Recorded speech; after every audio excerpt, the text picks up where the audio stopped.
I would suggest that we get a hint of the nature of reality every time we fall asleep at night.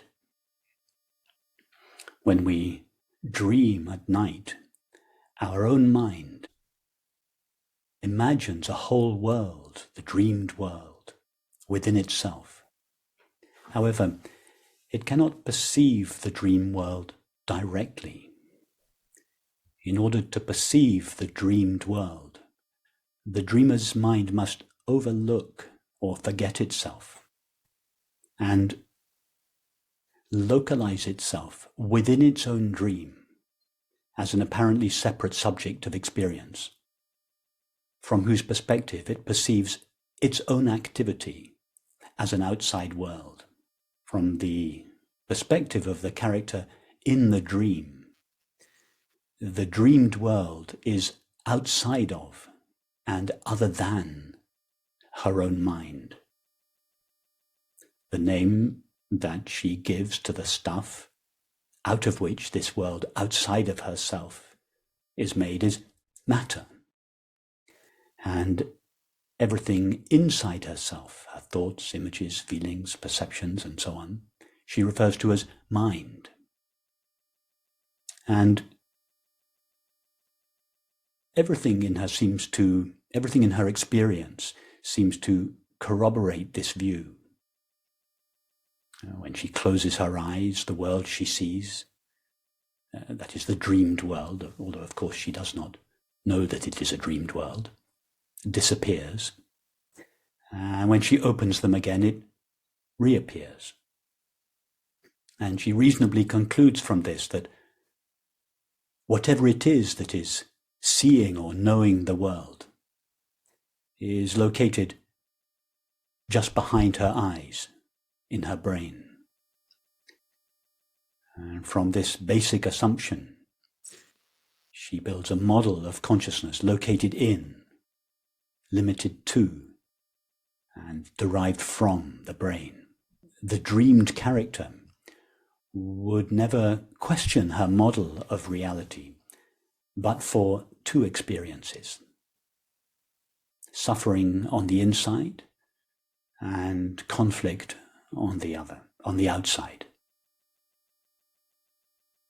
Little does she realize that both experiences, the suffering and the conflict, are the inevitable consequence of her belief that the consciousness that she essentially is limited by the body, contained within it, and destined eventually to suffer its unavoidable fate.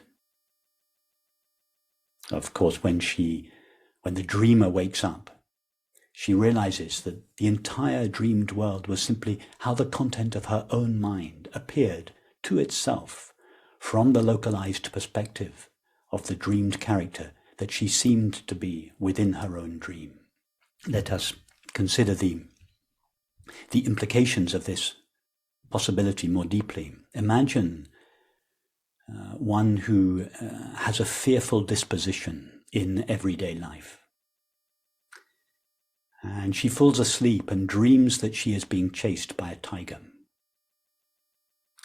In other words, what was inside her as mind in the waking state, that is, her fear, appeared outside of her, the tiger, in the dream state, that is, matter.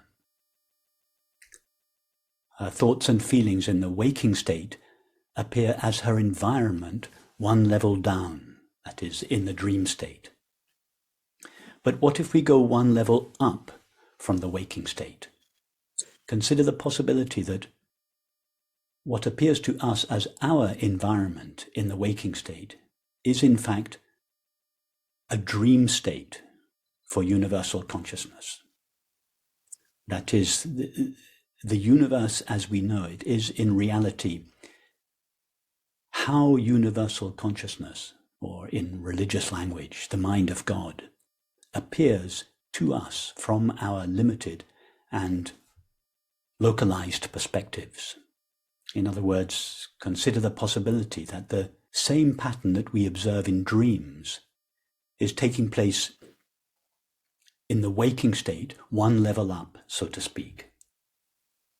In other words, consider the possibility that a universal consciousness is, so to speak, dreaming or imagining the universe within itself.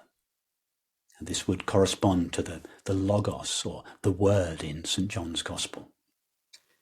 And simultaneously localizing itself in the form of each of our minds, through whose agency, or from whose perspective, it perceives its own activity as the universe as we know it.